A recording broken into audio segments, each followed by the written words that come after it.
बिस्मिल्लाहिर्रहमानिर्रहीम। अस्सलाम वालेकुम। आज के लेक्चर में बात करेंगे वर्कशीट पर, 10 कॉलम वर्कशीट। और ये लेक्चर हम 3 लेक्चर की सीरीज़ में डिवाइड करेंगे। पहले लेक्चर के अंदर हम वर्कशीट को कवर करेंगे, सर्विसिंग बिज़नेस की वर्कशीट, और वर्कशीट का थोड़ा इंट्रो होगा पहले लेक्चर के अंदर। और उसके बाद सेकंड लेक्चर के अंदर हम ट्रेडिंग बिज़नेस की वर्कशीट देखेंगे, जिसमें मर्चेंडाइज इन्वेंटरी ओपनिंग और एंडिंग आपको गिवन होती है। और लेक्चर 3 के अंदर हम वर्कशीट के टॉपिक को कवर करेंगे कॉस्ट ऑफ गुड्स सोल्ड के साथ। अगर कॉस्ट ऑफ गुड्स सोल्ड सवाल में गिवन होती है तो उस सूरत में वर्कशीट किस तरह बनाई जाती है। तो टॉपिक शुरू करते हैं, लेकिन वर्कशीट के टॉपिक को पढ़ने से पहले एडजस्टिंग एंट्री को सीखना बहुत ज़रूरी है। और जिन लोगों ने एडजस्टिंग एंट्री पे कमांड हासिल नहीं किए तो उनके लिए हम एडजस्टिंग एंट्री के पूरे टॉपिक को 7 लेक्चर की सीरीज़ में कवर कर चुके हैं, और उन लेक्चर के लिंक्स डिस्क्रिप्शन में मौजूद हैं। अगर आपने एडजस्टिंग एंट्री के टॉपिक को कवर नहीं करा है तो वर्कशीट आपके लिए बहुत मुश्किल टॉपिक है। तो काइंडली पहले एडजस्टिंग एंट्री को कवर करें और फिर उसके बाद वर्कशीट के टॉपिक पर आएँ। तो वर्कशीट को शुरू करते हैं और सबसे पहले देखते हैं वर्कशीट्स की डेफिनेशन हमें बताती है। Worksheet is a device, worksheet एक डिवाइस है या तरीक़ेकार है which show the pre closing trial balance, जिसके अंदर show the pre closing trial balance. Adjustments होती है, उसमें एडजस्टेड ट्रायल बैलेंस बनाया जाता है। Income statement and balance sheet in a single sheet के अंदर बनाई जाती है। यानी ये पाँचों चीज़ें एक ही शीट्स के अंदर, सिंगल शीट के अंदर हम बनाते हैं। ये पूरा प्रोसेस वर्कशीट कहलाता है। Worksheet have to make different statement on single sheet. वही बात कि वर्कशीट हमें 5 मुख्तलिफ शीट्स को एक शीट के ऊपर ही कवर करके दिखाती है, स्टेटमेंट को कवर करके दिखाती है। It is also called a 10 column worksheet. इसे हम 10 कॉलम वर्कशीट भी कहते हैं because it's contain the 10 column, क्योंकि इसमें कॉलम जो होते हैं वो 10 होते हैं। तो हम इसके फॉर्मेट को भी देखते हैं कि 10 कॉलम वर्कशीट्स को क्यों कहा जा सकता है। तो आप देखेंगे इसके अंदर प्री क्लोजिंग ट्रायल बैलेंस, फिर एडजस्टमेंट, फिर एडजस्टेड ट्रायल बैलेंस, फिर इनकम स्टेटमेंट और फिर इसका बैलेंस शीट बनाई जाती है। तो क्योंकि इसमें टोटल कॉलम 10 हो जाते हैं, यहाँ से लेंगे काउंटिंग टू और ये 10 कॉलम हो जाते हैं, तो इसी वजह से इसको हम 10 कॉलम वर्कशीट कहते हैं। सबसे पहले इसमें प्री क्लोजिंग ट्रायल बैलेंस आता है। तो प्री क्लोजिंग ट्रायल बैलेंस के बाद pre closing trial balance show the balances before making any adjustment. तो प्री क्लोजिंग ट्रायल बैलेंस के बाद एडजस्टमेंट से पहले जो आपके अकाउंट के बैलेंसेस होते हैं वो इस प्री क्लोजिंग ट्रायल बैलेंस के अंदर हम शो करते हैं, और ये क्वेश्चन में आपको गिवन होते हैं। फिर उसके बाद जो कॉलम है वो एडजस्टमेंट का है। एडजस्टमेंट के अंदर हम adjustment column show the adjustment made at the end of the period to adjust expenses and income for the period. Adjustment की कॉलम में हम एडजस्ट करते हैं एक्सपेंसेस को, रेवेन्यू के अकाउंट को साल के एंड पर, और फिर उसके बाद एडजस्टेड ट्रायल बैलेंस बनाया जाता है। Adjusted trial balance column show the balances और trial balance after the adjustment. Adjustment के बाद जो ट्रायल बैलेंस का जो बैलेंस होता है वो एडजस्टेड ट्रायल बैलेंस शो होता है। प्री क्लोजिंग ट्रायल बैलेंस जो एडजस्टमेंट से पहले का ट्रायल बैलेंस होता है, और फिर आप जब एडजस्टमेंट कर लेते हैं तो उसके बाद जो ट्रायल बैलेंस के बाद बनाकर जो बैलेंसेस शो होते हैं उसको हम एडजस्टेड ट्रायल बैलेंस कहते हैं। इसके बाद इनकम स्टेटमेंट, और income statement show the income and expenses of the period. Income statement हम साल के इनकम और एक्सपेंसेस को शो करते हैं। It show the financial performance of the business. और इनकम स्टेटमेंट कारोबार की किसी भी बिज़नेस की फाइनेंशियल परफॉर्मेंस को शो करती है कि इस साल उसकी परफॉर्मेंस क्या रही है, क्या आया कि वो नुकसान में जा रहा है कारोबार या फ़ायदे में जा रहा है, या अगर नुकसान है तो कितना है, या फ़ायदा है तो वो पहले साल की निस्बत कितना है। इसके अलावा हम फिर 10 कॉलम वर्कशीट में बैलेंस शीट का कॉलम बनाते हैं, और उसमें भी डेबिट क्रेडिट होते हैं।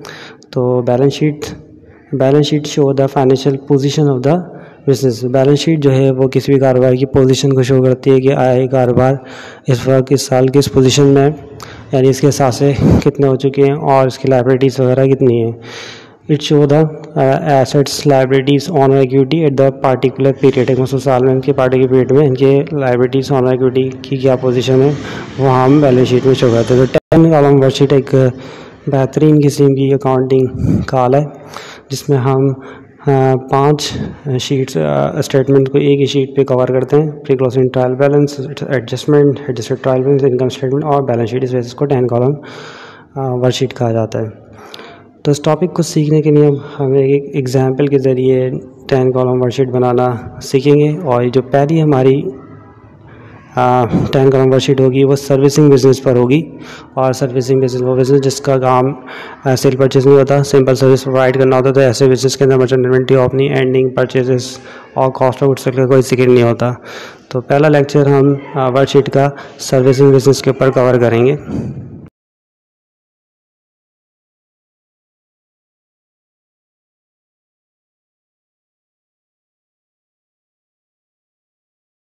जी, तो अब हम एग्जाम्पल नंबर 1 के अंदर सर्विसिंग बिजनेस की वर्कशीट बनाकर देखते हैं कि सर्विसिंग बिजनेस के तहत वर्कशीट किस तरह बनाई जाती है। ये questions 2003 regular UK university of Karachi BCom part 1 के पेपर से सिलेक्टेड है। और सर्विसिंग बिजनेस से रिलेटेड सवाल है कि the following is the trial balance from the taking from the महान कंपनी 31 दिसंबर 2002। और उनकी कैश ऑफिस सप्लाईज वगैरह तमाम चीज़ें दी हुई हैं और कमीशंस और डेटा फॉर एडजस्टमेंट भी आपको गिवन है। तो इस सवाल की रिक्वायरमेंट के मुताबिक हमें एक prepare the 10 column worksheet prepare करके दिखाना है। तो सर्विसिंग बिजनेस वो बिजनेस जिसका काम सर्विस प्रोवाइड करना होता है, जैसे बैंक का काम सर्विस प्रोवाइड करना है, या स्टेट एजेंसीज वगैरह जो सर्विसेज प्रोवाइड करती है, तो ऐसे काम जो होते हैं जो सर्विसेज प्रोवाइड करते हैं वो सर्विसिंग बिजनेस कहलाते हैं। तो अब हम इसकी वर्कशीट बनाते हैं। तो वर्कशीट के कॉलमिंग हम पीछे देख चुके हैं। तो सबसे पहले स्केच करेंगे महान कंपनी और वर्कशीट फॉर द पीरियड दिसंबर 31 2002। कॉलमिंग हमने भाई head of account, pre closing trial balance, adjusted trial balance, income statement और बैलेंस शीट। ये 10 कॉलम बन चुके हैं। 2 कॉलम इधर, 2 कॉलम इधर और 2, 2 और 10। सबसे पहले हमारा काम ये होता है कि हम क्वेश्चन के अंदर गिवन ये जो क्वेश्चन में जो आपको डेटा दिए है ये प्री क्लोजिंग ट्रायल बैलेंस का तमाम डेटा है। तो आप कैश से लेकर कमीशन इनकम तक ये सारी चीज़ें जो डेबिट हो रही हैं और ये क्रेडिट हो रही हैं, इसको कुछ बगैर कुछ चेंजिंग किए यहाँ उतार देते हैं। तो हमने पूरा हेड ऑफ अकाउंट के अंदर कैश और प्रीपेड जितना था वो सारा यहाँ पर हमने पुट किया। और कैश का बैलेंस जो बताया हुआ था वहाँ पर कितना था जी 26, ऑफिस सप्लाई डेबिट में कितनी है 14, प्रीपेड 24। तो यही चीज़ें सारी यहाँ पर हम पुट करते जा रहे हैं। कैश 26 डेबिट के अंदर, ऑफिस सप्लाईज 14,000, प्रीपेड और ऑफिस इक्विपमेंट, फिर उसके बाद सैलरीज एक्सपेंस जो भी था, इंश्योरेंस में, ये सब डेबिट में और अलाउंस फॉर डेबिट में क्रेडिट में था। और अलाउंस फॉर डेबिट क्रेडिट के अंदर है, माह का कैपिटल क्वेश्चन में क्रेडिट के अंदर है और कमीशन में। ये सारी चीज़ें हमने क्वेश्चन से यहाँ पुट कर दी हैं। जो डेटा गिवन था 76,000 और 26,000। ये सब पुट करने के बाद ये अभी हम अपना काम आगे स्टार्ट करेंगे। ये हो गया। अब उसके बाद आपको डेटा फॉर एडजस्टमेंट से एडजस्टिंग एंट्रीज बनाना होती है और वो कुछ इस तरह बनती है, क्योंकि पहले बता चुके हैं कि ये टॉपिक हमारा वर्कशीट के ऊपर है, हम यहाँ एडजस्टिंग एंट्री को नहीं सीख रहे।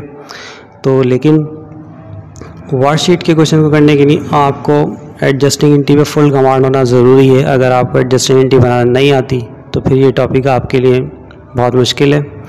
तो लिहाजा वो स्टूडेंट जिन्होंने वर्कशीट के टॉपिक को अभी तक एडजस्टिंग एंट्री के टॉपिक को कवर नहीं किया है, तो वो एडजस्टिंग एंट्री को पहले सीखें और फिर उसके बाद वर्कशीट के टॉपिक के ऊपर आएँ। तो जो एडजस्टिंग एंट्री के ऊपर हमने 7 लेक्चर की पूरी सीरीज़ चैनल पे अपलोड की है। अगर आप लोग को एडजस्टिंग एंट्री को सीखना चाहते हैं तो डिस्क्रिप्शन में उसके लिंक्स मौजूद हैं, वहाँ से आप एडजस्टिंग एंट्री की प्रॉपरली सीख कर जब वर्कशीट के ऊपर आएंगे तो ये वर्कशीट का टॉपिक आपके लिए बहुत आसान होगा। तो सबसे पहले जो एडजस्टिंग एंट्री वर्कशीट के अंदर बनेगी वो डेटा फॉर एडजस्टमेंट शुरू करते हैं कमीशन रिसीवेबल। तो commission receivable data for adjustment direct दिया हुआ है तो इसकी डायरेक्ट एंट्री बन जाती है, ऊपर से कोई एडजस्टमेंट नहीं होती। कमीशन रिसीवेबल डेबिट और कमीशन इनकम क्रेडिट। तो यहाँ पर हम ये एंट्री बना रहे हैं। तो जो अकाउंट एंट्री पहले आप बनाएं तो एडजस्टिंग एंट्रीज की बन रही है commission receivable debit, commission income credit. तो आप देखेंगे इनकम कमीशन इनकम का अकाउंट तो पहले से यहाँ बना हुआ है, तो ये दोबारा नहीं बनेगा। सिर्फ कौन सा अकाउंट बनाना पड़ेगा आपको, रिसीवेबल का। तो हम एंट्री बना रहे हैं ये, यहाँ से एडजस्टिंग एंट्री बनाना पास करें। कमीशन रिसीवेबल 5,000 रुपये थे, ये एडजस्टमेंट डेटा में डेबिट हो गई। और इसका दूसरा अकाउंट कमीशन इनकम जो क्रेडिट हो रहा था, तो इनकम को हमने दोबारा लिखा नहीं बल्कि वो यहाँ पहले से लिखा हुआ था, तो यहाँ पर हम उसके पैसे लिख देंगे 5,000 रुपये कमीशन इनकम क्रेडिट। ये एडजस्टिंग एंट्री के अंदर ये एडजस्टिंग एंट्री बन गई, मतलब कमीशन रिसीवेबल डेबिट हो गया 5,000 से और कमीशन इनकम 5,000 रुपये से क्रेडिट हो गई। तो ये एडजस्टिंग एंट्री पहली हमने यहाँ बना ली है। अब इसके बाद हम दूसरी एडजस्टिंग एंट्री के ऊपर आते हैं। तो दूसरी एडजस्टिंग एंट्री अनअर्न कमीशन। तो अनअर्न कमीशन नीचे दिया हुआ है, ऊपर इनकम दिया हुआ है, तो इसकी एंट्री डायरेक्ट बन जाएगी। अनअर्न कमीशन क्रेडिट हो जाएगा और कमीशन इनकम डेबिट। तो अनअर्न की जो एंट्री बनी है ऊपर भी इनकम है, नीचे अनअर्न है, तो डायरेक्ट 3,000 रुपये की इनकम कम हो रही है। तो अनअर्न हमारी लाइबिलिटी बढ़ी, क्रेडिट हो जाएगा, इनकम डेबिट। तो इसकी एंट्री बनेगी कमीशन इनकम डेबिट और अनअर्न कमीशन क्रेडिट, क्योंकि इनकम का अकाउंट पहले से बना हुआ है। तो अनअर्न, तो एंट्री में कमीशन इनकम डेबिट हो रही है और अनअर्न क्रेडिट हो रहा है। तो इनकम का अकाउंट तो पहले से बना हुआ था, सिर्फ कौन सा अकाउंट यहाँ बनाना पड़ेगा, अनअर्न का। तो अनअर्न कमीशन हमने लिखा और उसको क्रेडिट करना है, इनकम को डेबिट करना है। तो ये एडजस्टिंग एंट्री साइड पे 3,000 रुपये से।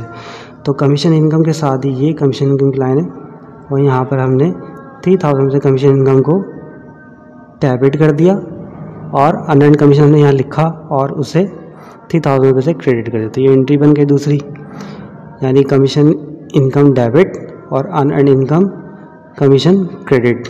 तो ये दूसरी एडजस्टिंग एंट्री हमने यहाँ बनाई। फिर उसके बाद हम आते हैं तीसरी पे। तीसरी एंट्री में लिया प्रीपेड रेंट एक्सपायर्ड हो गया। ऊपर भी प्रीपेड है, नीचे भी है प्रीपेड, और तो बता रहा है नीचे एक्सपायर्ड खर्चा बता रहा है। डायरेक्ट एक्सपेंस की एंट्री बन रही है यहाँ पर, तो हम एंट्री बनाएंगे insurance expense debit, prepaid insurance credit. तो प्रीपेड तो पहले से रिकॉर्ड हो चुका है, यहाँ पर लिखा हुआ है, तो सिर्फ हमें क्या लिखना पड़ेगा, एक्सपेंस का अकाउंट बनाना पड़ेगा।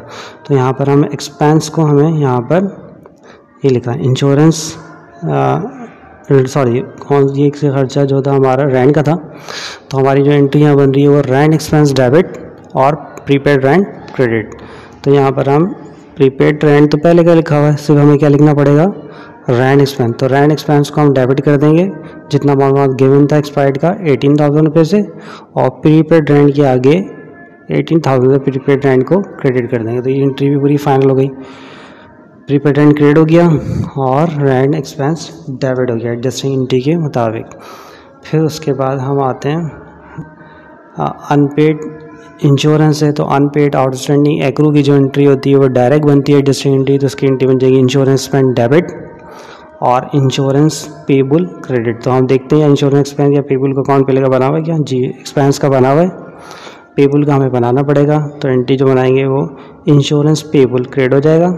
इंश्योरेंस पेबल हमने लिखा, एक्सपेंस पहले का लिखा हुआ है, तो इंश्योरेंस एक्सपेंस हमारा डेबिट होगा 500 रुपये से। तो हमने इंश्योरेंस एक्सपेंस की लाइन में इसको 4,000 रुपये से इंश्योरेंस एक्सपेंस डेबिट और इंश्योरेंस पेबल 4,000 रुपये से क्रेडिट। तो एंट्री कंप्लीट हो गई, इंश्योरेंस एक्सपेंस डेबिट और इंश्योरेंस पेबल क्रेडिट। तो एक्सपेंस इंश्योरेंस में पहले का लिखा हुआ था, सिर्फ हमने कौन सा अकाउंट बनाया, पेबल का बनाया। तो फिर उसके बाद हम एंट्री अगली एंट्री पे आते हैं एडजस्टिंग एंट्री पे, और वो ऑफिस सप्लाइज़ की है। तो यहाँ बताया ऑफिस सप्लाइज़ कंज्यूम हो गई 8,000 रुपये की इस्तेमाल हो गई है, और ऊपर ऑफिस सप्लाई यानी एज एसेट रिकॉर्ड किए हुए ऑफिस सप्लाइज़ को। और अब नीचे उसका एक्सपेंस बताया, जब स्टार्ट के अंदर एसेट रिकॉर्ड कर दी जाए ऑफिस सप्लाई, तो हमें एक्सपेंस रिकॉर्ड करना पड़ता है कि आप खर्च कितने के। तो नीचे आपको डायरेक्टली एक्सपेंस ही बताया जा रहा है कि ऑफिस सप्लाई एक्सपेंस कितना का हो चुका है, 8,000 रुपये का। तो एंट्री जो बनेगी वो ऑफिस सप्लाई एक्सपेंस डेबिट हो जाएगा और ऑफिस सप्लाईज क्रेडिट। तो एंट्री जो एडजस्टिंग बन रही है वो क्या है, ऑफिस सप्लाईज एक्सपेंस डेबिट और ऑफिस सप्लाईज क्रेडिट। तो ऑफिस सप्लाईज का अकाउंट तो पहले से बना हुआ है, वो नहीं बनाना पड़ेगा। तो अब हमें कौन सा अकाउंट बनाना पड़ेगा, ऑफिस सप्लाईज एक्सपेंस का। तो 8,000 रुपये से ऑफिस सप्लाईज एक्सपेंस यहाँ पर क्या हो रहा है, रिकॉर्ड करना पड़ेगा 8,000 रुपये से। तो एंट्री जो फाइनल होगी वो यहाँ पर ये होगी, ऑफिस सप्लाईज एक्सपेंस लिखा हमने और ऑफिस सप्लाईज पहले का यहाँ लिखा हुआ है। तो ऑफिस सप्लाईज एक्सपेंस डेबिट 8,000 रुपये से और ऑफिस सप्लाईज 8,000 रुपये से क्रेडिट। तो ये पूरी एंट्री फाइनल हुई। ऑफिस सप्लाईज क्रेडिट हो गई यहाँ पर एडजस्टिंग में, और ऑफिस सप्लाई एक्सपेंस यहाँ एडजस्टिंग में डेबिट हो गया। उसके बाद हम आते हैं डेप्रिसिएशन की एंट्री में। डेप्रिसिएशन एक्सपेंस 15% है इक्विपमेंट पे। तो इक्विपमेंट हमें बताया जा रहा है यहाँ पर कितना है जी, इक्विपमेंट की जो कीमत है वो बताई जा रही है कि इक्विपमेंट हमारे पास जो है वो 36,000 रुपये है। उसका 15% निकालेंगे तो डेप्रिसिएशन की entry, depreciation expense debit, allowance for depreciation credit. तो अलाउंस का अकाउंट पहले का बना हुआ है, सवाल के अंदर गिवन था, तो हमें सिर्फ कौन सा अकाउंट बनाना पड़ेगा, एक्सपेंस का। तो इसका 15% निकाल के यहाँ एंट्री फाइनल हो जाएगी। तो जब आप 36,000 पे जो कीमत है उसका 15% निकालेंगे तो एंट्री बनेगी डेप्रिसिएशन एक्सपेंस 5,400 पे आएगा, यानी 36,000 जो कीमत थी एसेट की 36,000 उसका आपने 15% निकाला तो अमाउंट जो आ रहा है वो कितना है 5,400 पे। तो एंट्री जो एडजस्टिंग बन रही है डेप्रिसिएशन एक्सपेंस 5,400 रुपये से डेबिट, और अलाउंसेस फॉर डेप्रिसिएशन इक्विपमेंट जो पहले का बना हुआ उसके आगे क्रेडिट में उसका अमाउंट लिख दिया जाएगा कितना 5,400। तो एंट्री पूरी फाइनली डेप्रिसिएशन एक्सपेंस डेबिट हो गया 5,400 से, और अलाउंसेस फॉर डेप्रिसिएशन क्रेडिट हो गया 5,400 रुपये से। फिर इसके बाद हम आते हैं लास्ट एंट्री के अंदर प्रीपेड सैलरी की एंट्री है। यहाँ प्रीपेड सैलरी बताई जाइए 5,000 रुपये, ये तो ऊपर देखा जाएगा कि ऊपर इसका एक्सपेंस रिकॉर्ड है या प्रीपेड ही रिकॉर्ड है। तो यहाँ पर सैलरी का एक्सपेंस रिकॉर्ड किया हुआ है, सैलरी एक्सपेंस को यहाँ पर डेबिट किया हुआ है 20 से। तो अब आप लाजमी बात है कि एक्सपेंस अगर डेबिट में है तो आप उसको क्रेडिट करना पड़ेगा, नहीं सैलरी एक्सपेंस को क्रेडिट करना पड़ेगा, प्रीपेड सैलरी को डेबिट करना पड़ेगा। तो एडजस्टिंग एंट्री जो यहाँ बन रही है prepaid salary debit, salary expense credit. कितना अमाउंट है प्रीपेड का जो यहाँ रिकॉर्ड करना है, तो प्रीपेड सैलरी 5,000 रुपये की है। तो हम एंट्री बनाएंगे प्रीपेड सैलरी 5,000 रुपये से डेबिट, या डेबिट के अंदर आ गई, और सैलरी एक्सपेंस जो पहले का सवाल में हमें गिवन है उसके आगे ही लिख देंगे ये 5,000 रुपये सैलरी एक्सपेंस क्रेडिट हो जाएगा। तो salary expense credit, prepaid salary credit debit, ये एडजस्टिंग एंट्री बन गई। तो एक बार फिर मैं बताना चाहता हूँ कि वर्कशीट के लिए आपको एडजस्टिंग एंट्री पे फुल कमांड होना ज़रूरी है, और इस सिलसिले में हमारे 7 लेक्चर की एक सीरीज़ हमने रिकॉर्ड करी है, उसके लिंक इसी लेक्चर के डिस्क्रिप्शन में मौजूद हैं। तो पहले आप एडजस्टिंग एंट्री पे कमांड हासिल करें, और तो आपको वर्कशीट को समझने में आसानी होगी। एडजस्टिंग एंट्रीज बनाने के बाद फिर हमें एडजस्टेड ट्रायल बैलेंस बनाना पड़ता है, और इन फिगर्स को आप एडजस्ट करना पड़ता है। तो ये हमने यहाँ पर एडजस्टिंग एंट्री को हाईलाइटेड करने के लिए रेड कलर यूज़ किया, और उनके अमाउंट के लिए रेड। लेकिन आप जब इसको बनाएं तो एक ही पेन से या एक ही फाउंटेन पेन या जो भी पेन होगा उसको एक ही इंक से यूज़ करें, अलग करना कोई ज़रूरी नहीं है। इसके बाद हम इसको एडजस्ट करेंगे। एडजस्टेड ट्रायल बैलेंस के ऊपर आते हैं। एडजस्टिंग एंट्री कंप्लीट हो चुकी है। तो एडजस्टेड ट्रायल बैलेंस बनाने के लिए हमें सबसे पहले ये देखना पड़ेगा कि कैश को एडजस्ट करना पड़ेगा। प्री क्लोजिंग ट्रायल में 26,000 रुपये कैश है, और यहाँ एडजस्टमेंट में कोई चेंज नहीं आ रहा, तो जितना है उतना ही आ जाएगा। ये डेबिट में, तो यहाँ भी हम डेबिट में लिख देंगे। इसी तरीके से ऑफिस सप्लाईज एक्सपेंस जो है डेबिट में, और ऑफिस सप्लाईज़ का यहाँ पर एडजस्टमेंट क्रेडिट हो गया। तो आपको याद रखना है जब आप इसको एडजस्ट कर रहे हो, एडजस्टेड ट्रायल बैलेंस में अमाउंट लिख रहे हो, तो अगर यहाँ पर प्री क्लोजिंग बैलेंस में डेबिट में और एडजस्टिंग डी में डेबिट में, तो उसे प्लस करें। प्री क्लोजिंग ट्रायल बैलेंस में कोई चीज़ क्रेडिट में और एडजस्टमेंट डी में भी उसका अमाउंट क्रेडिट में, तो दोनों को प्लस करें, यानी डेबिट डेबिट दोनों साइड हो गए प्लस होंगे, क्रेडिट क्रेडिट प्लस होंगे। लेकिन एक जगह यहाँ डेबिट है, यहाँ क्रेडिट है, तो माइनस करना पड़ेगा, या यहाँ क्रेडिट है, यहाँ डेबिट है, तो भी क्या करना पड़ेगा, माइनस करके अमाउंट लिखना पड़ेगा। तो सबसे पहले पहली एंट्री जो एडजस्ट कर रहे हैं, पहला जो हम हेड ऑफ अकाउंट देख रहे हैं उसको एडजस्ट करके एडजस्ट ट्रायल बैलेंस का फिगर लिख रहे हैं। उसमें कैश है, कैश के बारे में कोई चेंज नहीं है, तो यहाँ पर एडजस्टमेंट इसकी बनी नहीं है। डायरेक्टली डेबिट के अंदर कितना देंगे 26,000। फिर उसके बाद हम आते हैं ऑफिस सप्लाईज़ के ऊपर। ऑफिस सप्लाईज़ के हमारे यहाँ पर 14,000 रुपये डेबिट में, और क्रेडिट में 8,000 डेबिट और क्रेडिट माइनस। 14,000 8,000 रुपये माइनस किए तो कितने बचेंगे जी 6,000 रुपये। तो 6,000 रुपये कौन से बचेंगे, ये क्रेडिट में, डेबिट में। डेबिट में अमाउंट बढ़ा है तो पैसे भी डेबिट में बचेंगे, तो माइनस करने के बाद जो अमाउंट आएगा 6,000 रुपये इधर लिख दिया जाएगा डेबिट में, एडजस्टेड ट्रायल बैलेंस में। इसके बाद 24,000 रुपये यहाँ पर प्रीपेड रेंट के, और यहाँ पर क्रेडिट के अंदर तो डेबिट और क्रेडिट माइनस करना पड़ेगा, यहाँ डेबिट में प्री क्लोजिंग और यहाँ क्रेडिट में, तो माइनस करेंगे तो कितना 6,000 रुपये आ रहा है। और 6,000 आप लिखना कितना है, क्या डेबिट में लेना है या क्रेडिट में। तो आप देखिए कौन सा अमाउंट बढ़ा है, डेबिट वाला बढ़ा है, तो जो अमाउंट रिमेनिंग बचेगा वो डेबिट में बचेगा। तो डेबिट में कितना बचा है, इसको माइनस करने से 6,000, तो यहाँ पर 6,000 रुपये डेबिट में आ जाएंगे। फिर ऑफिस इक्विपमेंट में कोई चेंज नहीं आता है, इसकी एडजस्टिंग टीम में जैसा है वैसे लिख दिया जाएगा। नहीं, डेबिट में 36,000, तो इसका अमाउंट डेबिट में ही 36 आ जाएगा। फिर उसके बाद हम आते हैं जी सैलरी बेस। सैलरी यहाँ पर डेबिट में 24 और क्रेडिट में कितनी है 5,000। तो डेबिट क्रेडिट माइनस करना पड़ेंगे। 20,000 में से 5,000 माइनस किए तो कितने 15, और 15 जो बचेंगे वो बड़ी वैल्यू वाले बढ़ेंगे। डेबिट में ज़्यादा पैसे हैं तो डेबिट का अमाउंट में ही बचना चाहिए 5,000 क्रेडिट के माइनस करने के बाद। तो 15,000 का डिफरेंस आएगा वो कहाँ लिख देंगे हम डेबिट साइड में एडजस्टेड ट्रायल बैलेंस के अंदर। फिर आते हैं हम इसके बाद इंश्योरेंस में, यहाँ 16,000 डेबिट में और यहाँ भी डेबिट में। अब ये दोनों डेबिट हो गए, एक जैसे हो गए, सेम हो गए, तो सेम में क्या करना है, प्लस करना है। ये भी डेबिट में, ये भी डेबिट में। प्री क्लोजिंग ट्रायल में डेबिट, एडजस्टमेंट एंट्री में भी डेबिट, प्लस करके कितना बताएंगे 24, तो लिखा किधर जाएगा, डेबिट में ही 24,000। फिर उसके बाद हम आते हैं जी अलाउंसेस फॉर डेप्रिसिएशन, यहाँ पर क्रेडिट में और यहाँ भी क्रेडिट में, ये भी क्रेडिट ये भी क्रेडिट, तो दोनों सेम हो जाएं, दोनों साइडें सेम हो जाएं, प्री क्लोजिंग ट्रायल बैलेंस वाली साइड भी और एडजस्टमेंट एंट्री वाली। तो हमें क्या करना पड़ता है, प्लस। तो यहाँ पर देख रहे हैं वाला अलाउंस फॉर डेप्रिसिएशन क्रेडिट में और एडजस्टमेंट एंट्री का फिगर भी क्रेडिट में, तो दोनों को प्लस कर लेंगे 14,500। तो अमाउंट भी किधर लिखा है, क्रेडिट साइड पे 15,500 पे। फिर उसके बाद हम आते हैं कैपिटल, यहाँ पर कैपिटल में कोई चीज़ नहीं आ रहा, जैसा वैसे लिख देंगे, और एक साइड पे लिखा हुआ है क्रेडिट में, तो यहाँ पर भी क्रेडिट के अंदर आ जाएगा। फिर हम आते हैं जी कमीशन इनकम, कमीशन इनकम यहाँ पर क्रेडिट में, यहाँ पर डेबिट में, यहाँ पर क्रेडिट में, सेम प्लस होंगे, ये क्रेडिट ये क्रेडिट प्लस हो गए, तो कितना जाएंगे 81। तो 81 में से डेबिट वाला माइनस कर देंगे हम, तो ये डेबिट वाला माइनस कर देंगे तो कितना बचेगा, ये 78। तो ये क्रेडिट में से डेबिट माइनस करना है, फिर क्रेडिट जमा करना है, तो आंसर कितना आ जाएगा 78। और फिगर किस में बड़ा है, क्रेडिट साइड, तो पैसे क्रेडिट में लिख देंगे कमीशन के। इसके बाद कमीशन रिसीवेबल के ऊपर आते हैं जी। Commission receivable pre closing time में पहले से गिवन नहीं थी, सिर्फ यहीं पे, और यहाँ ये डेबिट में, तो इसको डेबिट में लिख दिया जाएगा। फिर उसके बाद ये क्रेडिट के अंदर है, तो इसके पैसे भी क्रेडिट में ऐसे ही आ जाएंगे विदाउट एनी एडजस्टमेंट। और ये 18,000 रुपये ग्रैंड एक्सपेंस डेबिट, तो इसको डेबिट में लिखा जाएगा। ये क्रेडिट में है, तो इसके पैसे क्रेडिट में लिख दिए जाएंगे। और ये सारे अमाउंट जो है यहाँ पर डेबिट में और क्रेडिट में, इधर कहीं नहीं है, तो without any adjustment for the adjustment इसको ऐसे ही, ये भी डेबिट में आ जाएगा, ये भी डेबिट में आ जाएगा और ये भी डेबिट साइड पर आ जाएगा जी। तो फिर उसके बाद हम एडजस्टमेंट ट्रायल बैलेंस को कंप्लीट करने के बाद हम आएंगे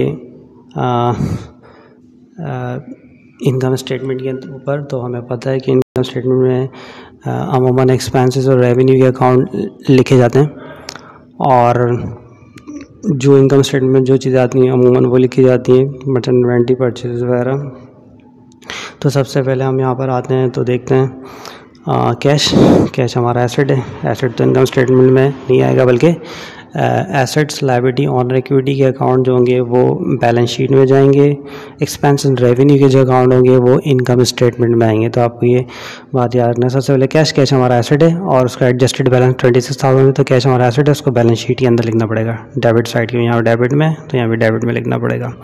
फिर उसके बाद ऑफिस सप्लाईज है जी। ऑफिस सप्लाईज हमारा एसेट होता है, ये डेबिट में, तो इसको बैलेंस शीट में डालना है, क्योंकि बैलेंस शीट में एसेट लायबिलिटी ऑनर इक्विटी आते हैं।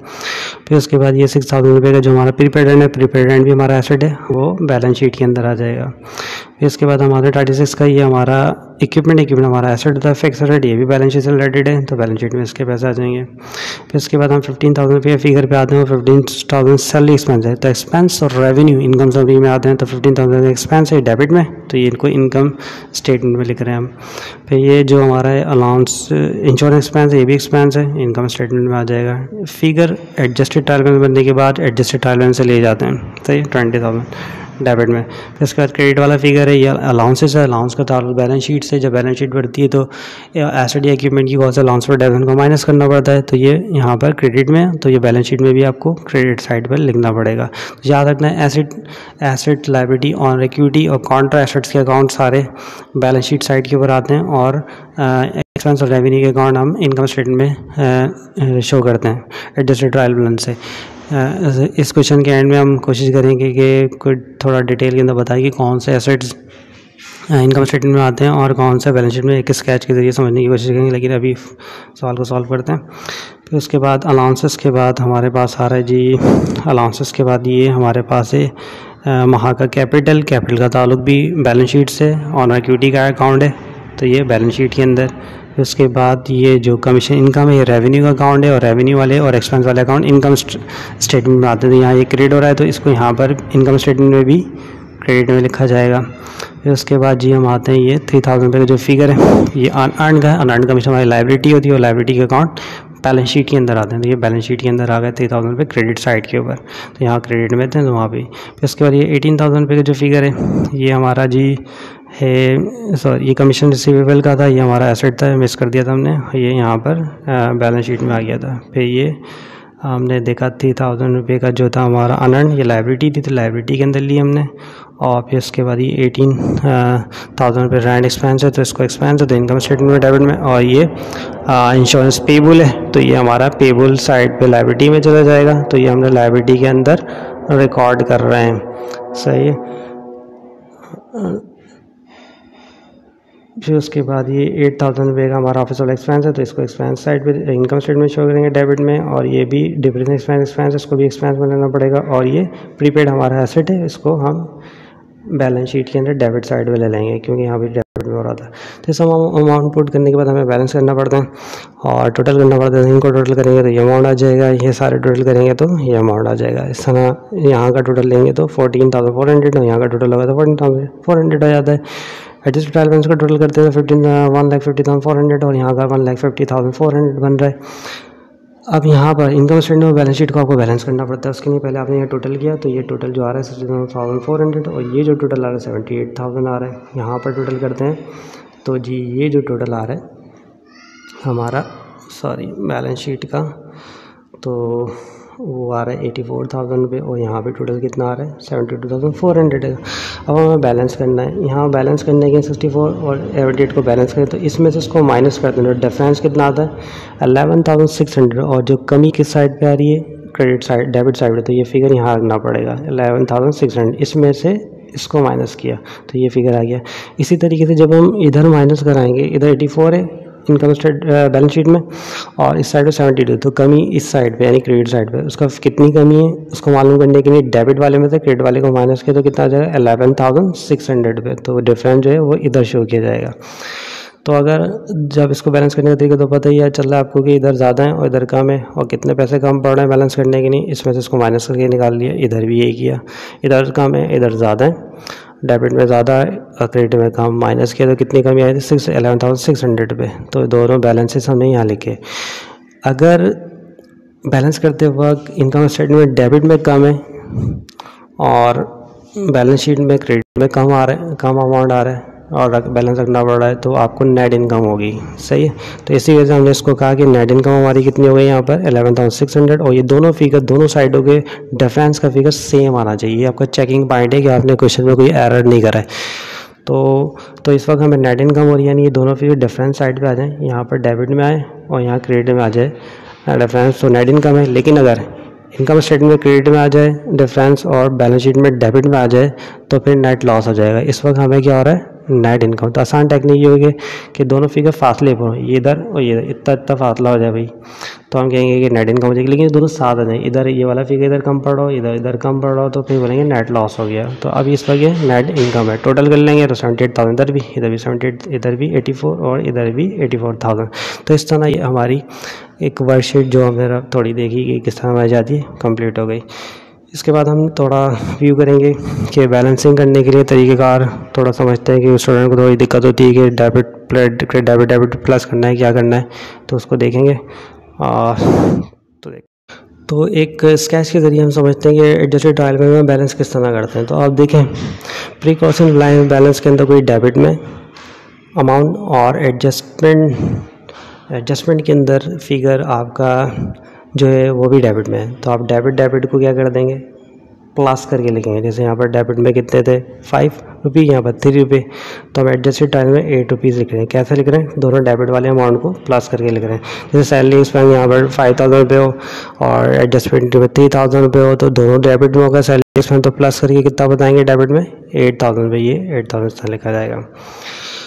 तो जो सिचुएशन हम देख रहे हैं situation analyse schedule pre closing trial balance and adjustment amount in adjusted trial balance. दूसरी कंडीशन ये हो सकती है कि प्री क्लोजिंग ट्रायल बैलेंस के अंदर अमाउंट क्रेडिट में हो और एडजस्टमेंट के अंदर भी वो अमाउंट जो है क्रेडिट के अंदर आ जाए, तो फिर एडजस्टेड ट्रायल में दोनों क्रेडिट को क्या करना पड़ेगा प्लस करना पड़ेगा। तो कितना आ जाएगा, जैसे यहाँ पे क्रेडिट में कितना है 10 और यहाँ कितना है एडजस्टमेंट एंट्री के अंदर कितना आ जाए 4, तो दोनों प्लस करके कितना बताएंगे 14,000 रुपये बताएंगे। सही है, या 14 रुपीज़। तो सिंपल सा रूल ये सेट हो सकता है कि दोनों सेम हो जाए, दोनों जगह डेबिट आए प्लस करें, दोनों जगह क्रेडिट हो जाए तो प्लस करेंगे, लेकिन डिफरेंट हो जाए, मतलब यहाँ पर डेबिट में आ जाए और यहाँ किस में आ जाए क्रेडिट के अंदर आ जाए। यानी प्री क्लोजिंग ट्रायल बैलेंस के अंदर डेबिट में गिवन हो अमाउंट और एडजस्टिंग एंट्री में क्रेडिट में हो तो फिर आपको माइनस करना है, डेबिट क्रेडिट माइनस करना है। ये जैसे यहाँ पे डेबिट में और ये वाला क्या है क्रेडिट के अंदर है, तो ये माइनस करके डिफरेंस कितना 15। अब अमाउंट जो 15 आ रहा है वो लिखना कितना किधर जाएगा, डेबिट में लिखेंगे या क्रेडिट में लिखेंगे एट ट्रायल में। तो आप देखेंगे डेबिट में ज़्यादा बड़ा अमाउंट है तो रिमेनिंग अमाउंट जो बैलेंस बचेगा वो डेबिट में बचेगा, तो इसके पैसे किस में आ जाएंगे, डेबिट में। इसके अपोजिट भी हो सकता है कि प्रीकॉशन ट्रायल में एक अमाउंट यहाँ पर क्रेडिट में हो और यहाँ पर क्या हो, डेबिट में हो जाए, तो अब भी आपको क्या करना है, माइनस करना है। तो ये हम देख रहे हैं क्या करना है, क्रेडिट में से डेबिट के पैसे क्या करने हैं, माइनस में 10,000 में डिफरेंस आएगा। अब डिफरेंस जो आएगा वो लिखेंगे किस साइड पे, क्योंकि बड़ा अमाउंट कौन सा था, क्रेडिट में, तो पैसे भी फिर किस साइड पे शो करना पड़ेंगे, क्रेडिट साइड के ऊपर। सही है, तो ये याद रखना है, दोनों का डेबिट होंगे तो प्लस करके डेबिट में लिख दिया जाएगा, और दोनों जगह प्री क्लोजिंग ट्रायल में एडजस्टमेंट में भी अमाउंट क्रेडिट में दोनों को प्लस करके किस में लिख दिया जाएगा, एडजस्टेड ट्रायल बैलेंस के कॉलम में क्रेडिट साइड पे। एक डेबिट में हो दूसरा यहाँ पर एडजस्टमेंट क्रेडिट में, तो माइनस करेंगे और अमाउंट जो बड़ा होगा यानी डेबिट में बड़ा है तो बड़ी साइड पर लिख देंगे। दोनों क्रेडिट में जाएंगे तो भी माइनस करेंगे और अमाउंट जो बड़ा होगा उस साइड पर, तो बड़ा अमाउंट में क्रेडिट में तो क्रेडिट में लिख दिया। यानी डेबिट और क्रेडिट प्लस होंगे, एक डेबिट में एक क्रेडिट में, या एक पहला वाला क्रेडिट में दूसरा डेबिट में होगा तो माइनस करके आपको अमाउंट एडजस्टेड ट्रायल बैलेंस के अंदर पुट करना पड़ेगा। इसके बाद हम देखते हैं कि इसके बाद हम देखेंगे कि बाज़ दफ़ा इनकम आती है और एक बाज़ दफ़ा नेट लॉस आता है, तो उसकी क्या कंडीशन होती है। तो हाउ टू डिटरमाइन, किस तरह हम डिटरमाइन करेंगे नेट इनकम या प्रॉफिट या नेट लॉस को। तो आप देखेंगे जब आप बैलेंस कर रहे होंगे तो यहाँ पर इनकम स्टेटमेंट का बैलेंस डेबिट में हो, कम पड़ा यानी यहाँ ज़्यादा फिगर हो, यहाँ कम हो, तो बैलेंसिंग का जो कमी का फिगर रहेगा वो इनकम स्टेटमेंट क्रेडिट साइड पर, डेबिट साइड पर आ रहा होगा, और बैलेंस शीट में वही फिगर जो कम आने वाला होगा वो क्रेडिट साइड पे आएगा। तो ऐसी सूरत में आपको नेट इनकम होगी, यानी ये दोनों फिगर डिफरेंस पे आ जाएंगे, फासले पर आ रहे होंगे। ये डेबिट में आया होगा, जैसे यहाँ पर 10,000 और यहाँ जो है 12 है, तो 2,000 रुपये की कमी आ जाएगी। इसी तरह यहाँ पर जो है 9,000 रुपये और यहाँ पर 8,000 रुपये और यहाँ 6,000 रुपये, तो 2,000 रुपये की कमी आ रही होगी, है ना। तो उस सूरत में हम कहेंगे क्या हो रहा है, नेट प्रॉफिट हो रहा है। लेकिन अगर डिफरेंस निकालते हैं बैलेंस करते वक्त इनकम स्टेटमेंट में पैसे कम जो आ रहे हैं, डिफरेंस जो आ रहा है वो क्रेडिट साइड पे आ रहा है और बैलेंस शीट में डेबिट साइड, यानी दोनों फिगर ज्वाइंट होके आ जाए, एक साथ ज्वाइंट हो गए, तो हम बोलेंगे क्या हो जाएगा, नेट लॉस हो जाएगा। सही है, तो इस तरह इसको बैलेंसिंग कर रहे होते हैं हम। तो ये लेक्चर यहाँ पर हमारा लेक्चर 1 कंप्लीट हो गया, और इसके बाद इंशाल्लाह हम लेक्चर 2 रिकॉर्ड करेंगे जो ट्रेडिंग बिजनेस के ऊपर होगा, जिसमें एंट्री ओपनिंग और एंडिंग आपको गिवन होती है, उस सूरत के अंदर वर्कशीट किस तरह बनाई जाती है, और फिर इसके बाद इंशाल्लाह तीसरा लेक्चर कवर करेंगे जिसके अंदर हम कॉस्ट ऑफ गुड्स सोल्ड के साथ वर्कशीट के टॉपिक को क्वेश्चन को समझने की कोशिश करेंगे। तो इस तरह हमारी ये पूरी लेक्चर सीरीज़ कवर हो जाएगी।